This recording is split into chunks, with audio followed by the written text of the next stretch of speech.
So believe it or not, we're already a full month into the year 2025. I know to some people that felt like the longest month ever, and to others it felt like, holy cow, I was just finishing putting out my Christmas decorations.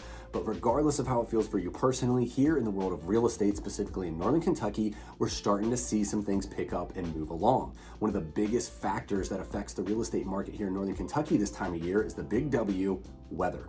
And if you're looking out at your window, at least the time of me shooting this video, you're noticing all the snow is almost completely melted. Now we could get some more, but what that means right now is those people that were sitting on the fence thinking about making a move, people are getting a little stir crazy now. Those sellers are inviting their real estate agents out, tell me how much you think I can get for my house, and starting to want to make some moves before we even enter the spring market. So today, what we're going to go over are some numbers, what we're already seeing in the 2025 market, what it's looking like things are going to happen in the coming year. So if you're someone that's thinking about buying, selling, building, investing, or even relocating to the Northern Kentucky area, you're going to want to stick around. We're going to have some very beneficial numbers and information regarding the real estate market here in Northern Kentucky. Hey guys, I'm Cameron with the Barron's team, your Northern Kentucky and Greater Cincinnati real estate agents. And if you find this kind of information helpful, make sure to hit the thumbs up button and click subscribe so you don't miss out on any future videos. And if you're thinking about entering the real estate market in 2025, whether you're 6 days out or 6 months out, it doesn't matter. The Barron's team real estate agents are happy to answer any of your questions, big or small. I'll put our contact information on the screen here and even more ways you can get a hold of us down in the details below. Without further ado, let's jump into the video. So whether you're entering the real estate market as a buyer or as a seller, it's really good to pay attention to list prices and sales prices. Obviously, if you're a home seller, you're wanting to know what's the listing market looking like and then what are homes actually selling at. But as a buyer, you want to pay attention to this too, because it's good to keep in mind what are homes being listed as, how much are sellers actually selling the homes at, and what's realistic in the market. So let's look at the graph here on the screen. And if we take a look, there's two different lines I have up here. The reddish pinkish line, which is active median list price, and then the yellow line, which is sold median sales price, which, by the way, I like to use median versus average, because having just, depending on the real estate year and time of year, if there are just a couple like multi-million-dollar home sales in the Northern Kentucky real estate market, that can throw things off wildly because that's not typical for our area. Yeah, there may be a few, but that's really bringing the average up, whereas the median, the middle number, is a more accurate representation for our Northern Kentucky market. So looking at it, the pinkish red line and then the yellow line, it's kind of interesting to see that back in February, there was a larger gap from where home sales prices were actually down here and list prices were up here. And that's slowly come together where buyers have come up a little bit and sellers have come down. And what I think this is a representation of is it's taken a while. Real estate market is not like the stock market where things can fluctuate up and down in a 24-hour period. Things take time. So what has been something I've been harping on for a while now is due to the previous crazy real estate market we had in 2020, 2021, and tapered off in 2022, home sellers realizing and lowering their expectations that they're not going to get in bidding wars every single time. They can't sell for 25% more than their neighbor did just because. And then home buyers becoming more accustomed to these around 7% interest rates. So both of those things happening have caused home sellers to realize, okay, I need to gradually get back down to reality here and not start off too high because I'm actually hurting myself. And then home buyers realizing, hey, this is just kind of what rates are probably going to be for the foreseeable future. I just want to get in a home and then I can refinance should the rates come down in the future, but home prices sure don't look like they're coming down. So that's what I think we're seeing here. At least that's my interpretation of these two lines are home prices. You look at February, the median sales price was right at about $270,000. And then right now it's setting at about $300,000. So that's a year later, about a $30,000 difference. So real estate prices still going up over the past year, but the median list price has gone down. So if it looks like, oh, list prices are going down, home values are going down, no, that's not happening. Average sales prices are still increasing. It's just where the median list price, active list price back in February of last year was 343. Now we are down to 329.9. So could that be because of multiple reasons? Maybe there were some higher listed homes back then. Or is it also the factor that more sellers are realizing, okay, I can't just list my price at whatever and hope somebody's going to throw me an offer because we're seeing more price reductions. I need to start out at a more realistic number. So that's my overall interpretation of this is if you're a home buyer, home prices haven't been going down in Northern Kentucky. If you're a home seller, home prices haven't been going down in Northern Kentucky. It's just everybody finding that more realistic number on both sides of the equation. So next up, we have a chart with a few different line items that I thought were important to go over as well. I know there's a bunch of numbers on here. Don't let this get overwhelming. I promise I'm gonna break this down in very layman's terms and explain it all. So looking at the top line item here, we have absorption rate. I've talked about this multiple times on this channel, but absorption rate is the number that a lot of experts use to determine whether we are in a buyer or seller or neutral market.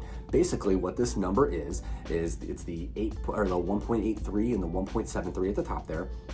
But this means they look back at the 12 months at how many homes we're selling per month, and then how much inventory we have on the market right now. So depending on the rate at which homes are selling each month, if no new homes were to hit the market, how quickly will we run out of homes? Now, obviously not every home sells because some homes just are overpriced or nobody wants to buy it.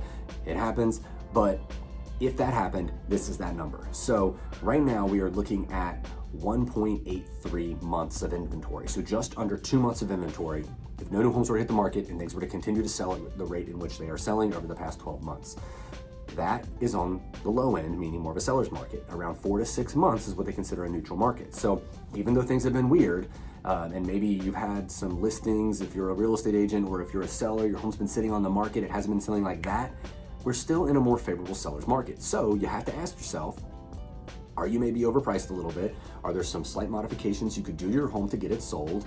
Or is it just your expectations of how quickly it was supposed to sell a little too high, because a lot of home sellers were still experiencing this of if it's not an offer in the first week, they're starting to get panicky. Oh my gosh, what's wrong with my home?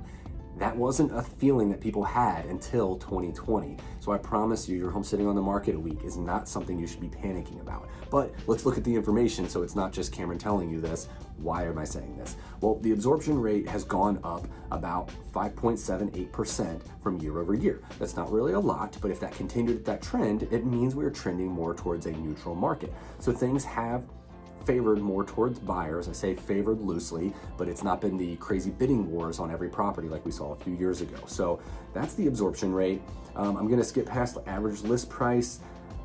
Maybe I'll talk about it a little bit, but again, I like the median list price. So if we look at median list price, we are at $329.9 versus this month last year, we were at $349.9. So again, if you just took out a piece of any of the data, you could skew it however you want. That's why I like to look at all of these at once so I can paint a whole picture for you. Whereas some people, especially clickbait headlines, may just like to point out list prices are down year over year. That is a real estate market collapsing. Well, sure, I could take any piece of real estate data and skew it to fit my narrative to create clicks, but let's look at all of it here. So yes, list prices are down. If you look at whether we look at the average or if we look at the median price, they are down. But does that mean home sales are down? Home prices are down, I should say. So let's take a look. Well, if we look down, skip past the average, look at the median sales price. In January, median sales price is $300,000. In January of 2024, it was $255,500. So I don't think you need a calculator to even figure that is a big difference. Home prices have been going up. If we look at the average, 333 and some change, just January 25, 299 and some change, January 2024. That is also up. So home sales are up, and I know I just like, doesn't this sound like something you just talked about? Yes, in the previous graph, that was one of the numbers. Because I know that's a big narrative that I've been seeing in some articles of home sales, home list prices are down, but the prices aren't down. I think it's just we're slowly bridging that gap where maybe home sellers and buyers are gonna get closer to finding a happy, medium, agreeable number. And then if we look at median CDOM, so CDOM means cumulative days on market. So if a home went off the market, went back on the market, it's counting all of them. So cumulative days on the market, we were at 21 versus 22 last year. So we're actually year over year, January to January, we are down 1 day. So that's really a negligible difference. But average has, which again, I know I said I don't like to talk about it, but 52 versus 45. And this to me goes to, when you look at the averages, that's probably because of these outliers that are listed too high. They're sitting on the market too long, and it's because of sellers. There is some new construction. There's a lot of new construction in Northern Kentucky, and sometimes that does skew these numbers, but there are some sellers that are just refusing to realize that, hey, buyers, as much as they are trying to get off the fence and make that move and just accept a 7%, high 6% interest rate, they are also not willing to just pay whatever you're asking. You do have to be more realistic with your price. So based off what I'm seeing here with these numbers, still considered favoring seller's market, whether it feels like it or not. Looks like you need to be realistic with your price as a home seller. As a buyer, home prices are unfortunately going up. Doesn't look like they're going down anytime soon. And days on market aren't really fluctuating too much if you're priced right and ready for the market. And lastly, but certainly not least, because this is one of the most important numbers, in my opinion, when setting realistic expectations for buyers or sellers in this market, is the list to sales price ratio. So we've got two numbers on this screen. The first number is a percentage, 98.66%. And then the second number is minus $20,440. These two tell us a story here. The first number is the 98.66%, which is the list to sales price ratio. So that means if you were to put in an offer on a home, on average, you're going to be paying 98.66% of that list price. And if you're a seller, that means on average, you're going to be getting 98.66% of that list price.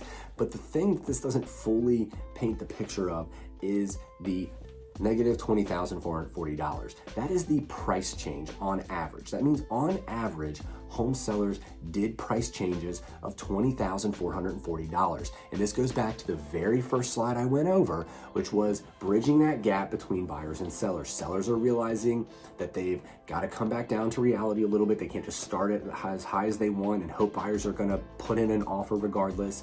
And buyers, that 98.66, I mean, if we were rounding up like we did in school, that's 99%. So sellers are still getting close to that list price, and buyers, it means you're still having to submit a mostly strong offer for the majority of the time.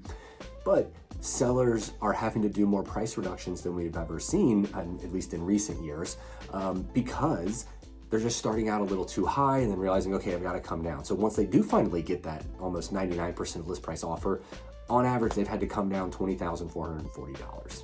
So overall this month, what is this information telling me? It's telling me that more buyers are continuing to still enter the market. It's telling me sellers are still putting their home on the market.